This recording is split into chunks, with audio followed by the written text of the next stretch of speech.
Good morning, Bacha Party. How is it going? How are you all?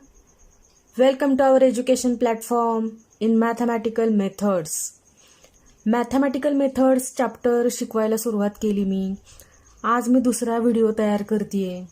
पहिला video कालच upload झाला. तुम्हा सर्वांचा जो उत्साह होता तो भरभरून होता, मला तो दिसला. तुमच्या या उत्साहामुळे पुढे व्हिडिओ तयार करण्याचं प्रोत्साहन मला मिळत राहतं. नोट्सची काळजी तुम्ही करू नका. पहिल्या व्हिडिओमध्ये मी एक गोष्ट तुम्हाला सांगायचीच विसरले. ती म्हणजे प्रत्येक व्हिडिओच्या डिस्क्रिप्शन बॉक्समध्ये मी त्या व्हिडिओमध्ये जेवढं काही शिकवलं आहे त्याच्याशी संबंधित नोट्स तुम्हाला देणार आहे. अजून तर तुम्ही 11वीमध्ये आत्ताशी येत आहात, त्यामुळे मला असं वाटलं की तुम्हाला नको सांगायला नोट्स काढायला. या चॅप्टर पुरत्या नोट्स मी स्वतःच तुम्हाला तयार करून देईल. ठीक आहे. तुम्ही फार तर काय करू शकता, तर या नोट्स स्वतःच्या नोटबुकमध्ये लिहून काढायच्या.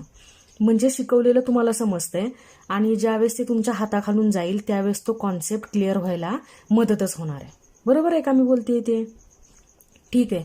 कालचा व्हिडिओ पाहिला तुम्ही. मला तर नाही असं वाटत आहे की तुम्ही घाबरला आहात म्हणून. उलट मलाच भीती वाटते की तुम्हाला असं तर नाही ना वाटत आहे की हे काय शिकवायला सुरुवात केली म्हणून. तर नाही घाबरत आहात तुम्ही. ठीक आहे. आणि घाबरायचंही नाही. शिकायचं आहे एखादी गोष्ट नवीन आपल्याला, आणि ती जर शिकायला मी सुरुवात केली तर मी नवीन लगेचच कसं काय म्हणेल की मला हे आवडलं नाही किंवा मला हे येतच नाही किंवा मला हे जमणारच नाही. ठीक आहे ना. म्हणजे आपण असं निगेटिव्ह थिंकिंग नको करायला. आपल्याला ते जमणार आहे आणि आपण ते करणारच आहोत असं तुमच्या डोक्यामध्ये असू देत. ठीक आहे.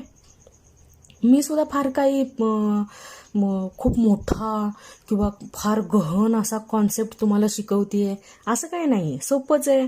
तुम्ही 9वीमध्ये ते शिकला आहात, 10वीमध्ये ते शिकला आहात. आता तोच सेम कॉन्सेप्ट थोडासा पुढे जाऊन आपल्याला अभ्यास करायचा आहे. त्यामुळे काळजी करण्याचं काही कारण नाही. ठीक आहे. म्हणजे आता तुमच्याकडे काम काय शिल्लक राहतं बरं? व्हिडिओ पाहायचा, कॉन्सेप्ट समजवून घ्यायचा आणि ज्या मी नोट्स देत आहे त्या व्हिडिओच्या डिस्क्रिप्शन बॉक्समध्ये त्या नोटबुकमध्ये लिहून काढायच्या. सिंपल आहे. ठीक आहे ना. नुसताच अभ्यास करतोय असं नाही. आपल्या अभ्यास करण्याला काहीतरी शिस्त असावी. ठीक आहे. म्हणून मग आपण सिक्वेन्स ठरवून घ्यायचा की मी आधी व्हिडिओ पाहतीये, मी तो कॉन्सेप्ट क्लिअर करून घेतेय, नाही समजला तर मी तो व्हिडिओ पुन्हा पाहतीये, तो कॉन्सेप्ट समजून घेण्याचा प्रयत्न करतेय आणि नंतर मग तो कॉन्सेप्ट मी माझ्याच नोटबुकमध्ये लिहून काढतेय. आणि तो लिहिण्यासाठी मला कोण मदत करतंय? तर डिस्क्रिप्शन बॉक्समध्ये असलेल्या नोट्स. ठीक आहे. असाच करायचा अभ्यास आपल्याला. चला तर मग व्हेक्टर आपण शिकत होतो. मी सांगितलं तुम्हाला की स्केलर डिस्क्राईब करण्यासाठी, की ज्यांना स्केलर क्वांटिटीज असं म्हणतोय आपण, तर ह्या स्केलर क्वांटिटीज डिस्क्राईब करण्यासाठी मॅग्निट्यूडच पुरेशी असते. ठीक आहे. म्हणजे डायरेक्शनची गरज नाही. अशा फिजिकल क्वांटिटीजला आपण म्हणतो स्केलर्स किंवा स्केलर क्वांटिटी. त्यानंतर मी तुम्हाला सांगितलं व्हेक्टर. व्हेक्टर क्वांटिटी रिप्रेझेंट करण्यासाठी फक्त मॅग्निट्यूड पुरेशी नाही. म्हणजे व्हेक्टर्स असलेल्या फिजिकल क्वांटिटी किंवा ज्यांना व्हेक्टर क्वांटिटी असं आपण म्हणतोय त्यांना रिप्रेझेंट करण्यासाठी मॅग्निट्यूड, त्याचप्रमाणे डायरेक्शनची सुद्धा गरज पडते. बरोबर आहे. हे ते पहिला व्हिडिओ पाहिल्यानंतर तुमच्या लक्षात आलंच असेल. याच स्केलर असलेल्या क्वांटिटीजची मी तुम्हाला एक्झाम्पल सांगितली. Distance, length, time, temperature, density, mass, speed, power, voltage, area, work यासारखी एक्झाम्पल्स ही स्केलर क्वांटिटीसाठी देता येतील की ज्यांना रिप्रेझेंट करण्यासाठी मॅग्निट्यूड पुरेशी आहे, ज्यांना रिप्रेझेंट करण्यासाठी डायरेक्शनची गरज नसते. ठीक आहे. परत मी तुम्हाला सांगितलं की ह्या scalar quantities simple algebra rules वापरून आपण काय करू शकतोय, तर ॲड करू शकतो, सबस्ट्रॅक्ट करू शकतो, त्यांचं मल्टिप्लिकेशन करू शकतोय किंवा त्यांचं डिव्हिजन सुद्धा करू शकतोय. पण असं असताना एक गोष्ट मात्र डोक्यात पाहिजे की त्या क्वांटिटीज सिमिलर क्वांटिटीज असल्या पाहिजेत. सिमिलर म्हणजे मला म्हणायचं आहे की लेंथमध्येच आपण ॲड करणार. ती ही लेंथ कशी? सपोज 1 मीटर मी ॲड करते 1 मीटर लेंथ आहे, तर ती मी ज्या लेंथमध्ये ॲड करील ती लेंथ ही मीटरमध्येच असायला पाहिजे, म्हणजे 2 मीटर. ठीक आहे. मग मी ही सरळ सरळ ॲडिशन करू शकते. 1 मीटर अधिक 2 मीटर म्हणजे किती झाला तर 3 मीटर. म्हणजे ही जी ॲडिशन आहे ती तुम्हाला काय देतीये तर एक असं उत्तर देतीये, एक अशी मॅग्निट्यूड देतीये की जी सुद्धा काय आहे तर स्केलर क्वांटिटी आहे. 3 मीटर सुद्धा काय तर स्केलर क्वांटिटी, की जिला रिप्रेझेंट करण्यासाठी कोणाची गरज नाही, डायरेक्शनची गरज नाही. ठीक आहे. किंवा एखादी लेंथ अशी आहे 10 मिलीमीटर, मग हा मिलीमीटर मिलीमीटरमध्येच ॲड करायचा, प्लस 20 मिलीमीटर म्हणजे आपला आन्सर किती येईल 30 मिलीमीटर. आले लक्षात. सपोज एक क्वांटिटी आहे लेंथ आणि दुसरी आहे मास, तर अशा प्रकारची ॲडिशन आपण करू शकणार नाही. म्हणजे 1 मीटर प्लस 100 ग्रॅम अशा प्रकारची ॲडिशन आपण करू शकणार नाही. आपण सिंपल ऑल्जेब्रा करत असताना सुद्धा अशा प्रकारची ॲडिशन करणार नाही आणि स्केलरमध्ये तर नाहीच नाही. ठीक आहे. आता आपण व्हेक्टरबद्दल बोलूयात. व्हेक्टर रिप्रेझेंट करण्यासाठी मॅग्नेट्यूड आणि डायरेक्शनची गरज आहे, हे तर तुम्ही कन्फर्म लक्षात ठेवायचंच आहे, ही गोष्ट विसरून चालत नाही. मग ह्या व्हेक्टर्सचे एक्झाम्पल देत असताना मी सांगितलं तुम्हाला की displacement, velocity, force, momentum, acceleration, tension, weight, torque, force, electric intensity, magnetic induction, magnetic dipole moment are the examples of vector quantities. हे जे मी काही आता बोलली क्वांटिटीज, बऱ्याचशा क्वांटिटीज तुम्हाला ओळखीच्या नाही आहेत, होतील हळूहळू. जसजसा सिलेबस पुढं जाईल तसतशा ह्या क्वांटिटीज तुम्ही स्टडी करणार आहात त्यावेळेस तुमच्या त्या लक्षात येतील. पण displacement, velocity, force, momentum, acceleration, weight ह्या तर क्वांटिटी तुमच्या ओळखीच्या आहेत ना, बरोबर ना, की ह्या काय आहेत फिजिकल क्वांटिटीज आहेत. पण आपण यांचं क्लासिफिकेशन कशामध्ये केलेलं आहे तर ॲज अ व्हेक्टर क्वांटिटी म्हणून केलेलं आहे. आपण त्यांना क्लासिफाय केलं व्हेक्टर क्वांटिटी म्हणून. ठीक आहे. अजून व्हेक्टर क्वांटिटीसाठी डायरेक्शन का महत्वाची आहे हे तुम्हाला एक्सप्लेन करत असताना मी एक लाकडी टेबल आणि त्याच्यावरती ठेवलेला, त्या टेबल टॉपवरती ठेवलेला एक वुडन बॉक्स, एक लाकडी ठोकळा यांचं एक्झाम्पल दिलं होतं की दोघांवरती एक्झर्ट होणारा जो फोर्स होता तो 5 न्यूटन होता. म्हणजे त्या फोर्सची जी मॅग्निट्यूड होती दोन्ही वेळेस ती 5 न्यूटन इतकीच होती. पण दोन्हीही वेळेस घडून येणारा इफेक्ट मात्र काय होता तर वेगवेगळा होता. म्हणून व्हेक्टर्सचा विचार ज्यावेळेस आपण करतोय त्यावेळेस डायरेक्शन ही अतिशय महत्वाची आहे. मी तुम्हाला अजून एक एक्झाम्पल देते व्हेक्टरसाठीचं. म्हणजे व्हेक्टर तुमच्या असा डोक्यात बसेल की तो बाहेर निघणारच नाही. ठीक आहे. बघा, आपण स्केलरचं एक एक्झाम्पल देत असताना मी तुम्हाला दिलं होतं की डिस्टन्स, आणि व्हेक्टरचं एक्झाम्पल देत असताना आपण म्हणतोय डिस्प्लेसमेंट. ठीक आहे. मग आता ह्या डिस्प्लेसमेंटमध्ये काय असणार आहे तर मॅग्निट्यूड असणार आहे, प्लस काय असणार आहे तर डायरेक्शन असणार आहे. ठीक आहे. आणि डिस्टन्समध्ये नुसतीच काय असेल तर मॅग्निट्यूड असेल. नुसतीच मॅग्निट्यूड का असेल तर डिस्टन्स ही काय आहे स्केलर क्वांटिटी आहे. ठीक आहे. हा आहे स्केलर आणि हा काय आहे व्हेक्टर. मग आता बघा, हा डिस्टन्स साठी फक्त मॅग्निट्यूडच का गरजेची आहे, डायरेक्शनची गरज का नाही. एक एक्झाम्पल सांगते मी तुम्हाला की बघा, मी माझ्या घरापासून 200 मीटरवर एका ठिकाणी आली आहे.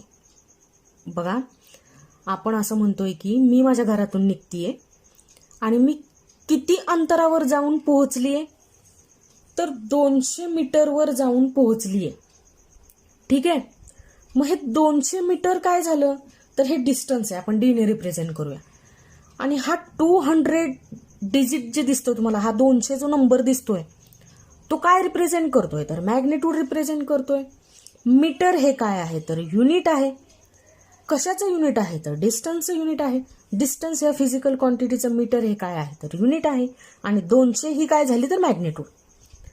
आत्ता तुम्ही मला सांगा की त्याच वेळेस ज्यावेळेस मी माझ्या घरापासून 200 मीटर इतक्या अंतरावर होते त्यावेळेस तुम्ही माझ्या घरी आलात आणि मग माझ्या आईने सांगितलं की ती घरातून 200 मीटर इतक्या अंतरावर गेली आहे, तुम्ही तिला जाऊन भेटा. आता तुम्ही मला सांगा तुम्ही माझ्यापर्यंत कशा येऊन पोहोचणार की ज्यावेळेस तुम्हाला माहीत नाही की मी पूर्वेकडे गेले, पश्चिमेकडे गेले, उत्तरेकडे गेले, दक्षिणेकडे गेले, मी नेमकी 200 मीटरवर कुठं गेले हे तुम्हाला समजणार नाही. मग तुम्ही मला शोधणार कशा सांगा बरं. म्हणजे याचा अर्थ की ज्यावेळेस नुसतं डिस्टन्स सांगितलं जातं त्यावेळेस 200 मीटर पुरेसे आहे. पण डिस्प्लेसमेंट बद्दल ज्यावेळेस आपण बोलत आहोत त्यावेळेस मॅग्निट्यूड सुद्धा असेल आणि प्लस काय असेल तर डायरेक्शन असेल. ठीक आहे. म्हणजे आता डिस्प्लेसमेंटची मॅग्निट्यूड हीच मी लिहू शकते 200 मीटर. घरापासून मी किती अंतरावर आहे 200 मीटर इतक्या अंतरावर आहे. बरं तुम्ही मला शोधत आलात तर मी माझ्या घरापासून कुठे गेले तर पूर्वेकडे गेलीये. 200 मीटर मी कुठं आहे तर पूर्वीकडे आहे. म्हणजे आता तुम्ही मला शोधत येत असताना माझ्या घराच्या कुठे याल तर ईस्टकडे याल. पूर्वेकडे तुम्ही मला शोधाल आणि किती अंतरावर ते शोधाल तर 200 मीटर इतक्या अंतरावर. बरोबर आहे ना. म्हणजे इथं माझी डिस्प्लेसमेंट किती आहे तर 200 मीटर आहे आणि कुठं आहे तर टुवर्ड्स डायरेक्शन ईस्ट. टुवर्ड्स कुठं आहे तर ईस्टकडे आहे. म्हणजे मी पूर्वेकडं 200 मीटरकडे आहे. जर पूर्व किंवा ईस्ट हे जर तुम्हाला माहीत नाही तर माझ्या घरापासून तुम्हाला माझा शोध इकडं इकडं इकडं इकडे इकडे इकडे कुठे शोधणार तुम्ही मला 200 मीटर इतक्या अंतरावर. कळतंय ना. म्हणून डिस्प्लेसमेंट ज्यावेळेस होतीये त्यावेळेस फक्त मॅग्निट्यूड देऊन चालत नाही, 200 मीटर सांगून चालणार नाहीये, तर मला डायरेक्शन डिफाईन करावी लागणार आहे की कुठं 200 मीटर कुठं. म्हणून डिस्प्लेसमेंट की जी मॅग्निट्यूडने रिप्रेझेंट केली जाते प्लस तिच्यासोबत कोण आहे तर डायरेक्शन आहे, तिला आपण काय म्हणतोय तर व्हेक्टर क्वांटिटी म्हणतोय. आणि डिस्टन्स की जिथं फक्त 200 मीटर एवढीच माहिती पुरेशी आहे अशा क्वांटिटीला, अशा फिजिकल क्वांटिटीला आपण काय म्हणतोय स्केलर क्वांटिटी असं म्हणतोय. ठीक आहे. आलंय तुमच्या लक्षात. बरं आता ह्या व्हेक्टर क्वांटिटीज आहेत की ज्यामध्ये डिस्प्लेसमेंट आहे, व्हेलॉसिटी आहे, ऍक्सेलरेशन आहे, फोर्स आहे. पण मी ह्या रिप्रेझेंट कशा करू किंवा मला यांचं सिम्बॉलिकली रिप्रेझेंटेशन करायचं जर असेल, मला यांना ग्राफिकली रिप्रेझेंट करायचं असेल तर हा व्हेक्टर असा लिहिला जातो. बघा graphically vectors can be represented by A directed line segment. एक लाईन ड्रॉ केली जाते की जी तुम्हाला डायरेक्शन दाखवेल किंवा ॲरोने व्हेक्टर्स रिप्रेझेंट केले जातात. ठीक आहे. एक लाईन किंवा एक ॲरो याने काय रिप्रेझेंट केला जातोय तर व्हेक्टर रिप्रेझेंट केला जातोय. ठीक आहे. आता तुम्हाला पटकन समजावं म्हणून आपण एक व्हेक्टर घेऊयात डिस्प्लेसमेंट. ठीक आहे. डिस्प्लेसमेंट पटकन समजते, आपण डिस्प्लेसमेंट बद्दलच बोलूया. एक बॉडी आहे जी डिस्प्लेस झाली. इथं होता पॉइंट पी आणि इथं होता पॉइंट क्यू. आपण आपलं हे डस्टरच घेऊया. बघा इथं होती ही बॉडी होती पॉइंट पी पाशी, मी तिला ढकलत कुठं नेली पॉइंट क्यू पाशी. इथं ढकलणं म्हणजे ह्या डस्टरची काय झाली तर डिस्प्लेसमेंट झाली. बरोबर आहे ना. म्हणजे हे डस्टर पी पासून कुठे गेलं क्यू कडे गेलं. म्हणजे displacement of a body from point P to point Q is represented as. मी हे असं रिप्रेझेंट करेन की एक बॉडी होती म्हणजे डस्टर होतं माझ्याकडं, ते पॉइंट पी पासून पॉइंट क्यू कडं डिस्प्लेस झालं. ठीक आहे. त्याची डिस्प्लेसमेंट झाली. मग डिस्प्लेसमेंट एका पॉइंट पासून सुरू झाली असेल आणि कुठल्या तरी एका पॉइंट पाशी जाऊन थांबली असेल, हो की नाही? Where the starting point is P is called the tail and the point Q is called head of the vector. Point P पासून त्या बॉडीच्या डिस्प्लेसमेंटला सुरुवात झाली म्हणून ह्या पॉइंट P ला काय म्हणायचं? टेल म्हणायचं. टेल. आणि पॉइंट Q पाशी जाऊन ही डिस्प्लेसमेंट थांबली, इथं येऊन थांबली ती बॉडी, तर ह्या पॉइंट Q ला काय म्हणायचं? हेड म्हणायचं. किंवा याला टिप म्हटलं तरी सुद्धा चालतं. तुम्हाला जे सोपं वाटेल ना ते तुम्ही लक्षात ठेवा. ठीक आहे. पॉइंट P ला तुम्ही काय म्हणायचं? टेल म्हणायचं. आणि पॉइंट Q ला तुम्ही काय म्हणायचं? हेड म्हणायचं किंवा टिप म्हणायचं. बॉडी डिस्प्लेस कुठून कुठे झाली? पॉइंट P पासून पॉइंट Q कडे झाली. मग तुम्ही व्हेक्टर ड्रॉ कसा कराल? पॉइंट P पासून निघणारा आणि ॲरो हेड कुठं असेल? तर Q कडे असेल, कारण डिस्प्लेसमेंट कशी झाली? Point P to point Q झालेली आहे. ठीक आहे. Symbolically we write it as P Q bar. बघा, तुम्हाला हे पॉइंट नाही ड्रॉ करायचे, तुम्हाला टेल हेड हे नाही सांगायचंय किंवा नुसताच ॲरो नाही ड्रॉ करून ठेवायचा आहे. तुम्हाला सांगायची डिस्प्लेसमेंट. तुम्हाला दाखवायचा आहे एक व्हेक्टर आणि तो व्हेक्टर PQ आणि त्याच्या डोक्यावर काय करायचा? तर ॲरो काढायचा की जो ॲरो रिप्रेझेंट करील की ही PQ म्हणजे काय आहे? तर डिस्प्लेसमेंट आहे आणि डिस्प्लेसमेंट हा काय आहे? तर व्हेक्टर आहे. म्हणजे PQ हा काय आहे? तर एक व्हेक्टर आहे. बरोबर ना? Symbolically vectors are represented by a single letter with an arrow above it. Symbolically represent करायचा असेल तर व्हेक्टर हा सिंगल लेटरने रिप्रेझेंट केला जातो. ठीक आहे. मग आता सिंगल लेटरने रिप्रेझेंट करायचा आहे हा PQ बार, तर मी असं म्हणेल की हा PQ बार काय आहे? तर ए व्हेक्टर आहे. ए व्हेक्टर किंवा व्हेक्टर ए असं सुद्धा तुम्ही म्हणू शकता, किंवा तुम्ही याला ए बार असं सुद्धा म्हणू शकता. प्रत्येक वेळेस बार काढत राहणं शक्य नाही किंवा प्रॅक्टिकली पॉसिबल होत नाही, म्हणून ह्या व्हेक्टरला तुम्ही ए आणि वर असा बार, एक आडवी लाईन ड्रॉ करायची. असा जरी तुम्ही व्हेक्टर ड्रॉ केला किंवा तो सिम्बॉलिकली रिप्रेझेंट केला तरी सुद्धा चालतो. प्रत्येक वेळेस ॲरो ड्रॉ करण्याची गरज नाही. ठीक आहे.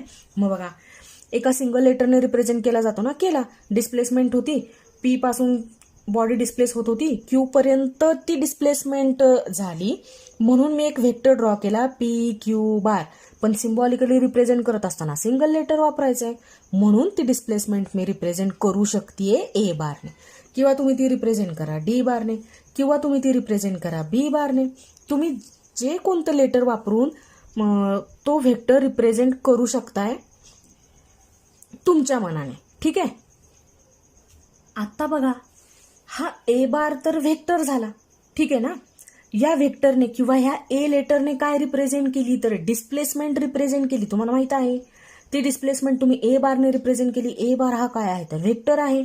व्हेक्टर एका सिंगल लेटरने रिप्रेझेंट केला जातो, तुम्ही तो ए बारने रिप्रेझेंट केला. पण जर अशी वेळ येते आपल्याकडं की मला मॅग्निट्यूड आणि डायरेक्शन पैकी फक्त मॅग्निट्यूडच हवी आहे किंवा आपला इंटरेस्ट फक्त मॅग्निट्यूडमध्येच आहे, डायरेक्शन बद्दल आपण विचार नाही करत आहे, अशा सिच्युएशनमध्ये आपण ह्या अशा दोन उभ्या लाईन्स ड्रॉ करायच्या आणि त्यांच्यामध्ये हा ए बार लिहायचा. पुढच्या व्हिडिओमध्ये टाइप्स ऑफ व्हेक्टर्स शिकूयात. ठीक आहे. तोपर्यंत घरीच राहायचं, सुरक्षित राहायचं. थँक्यू. बाय.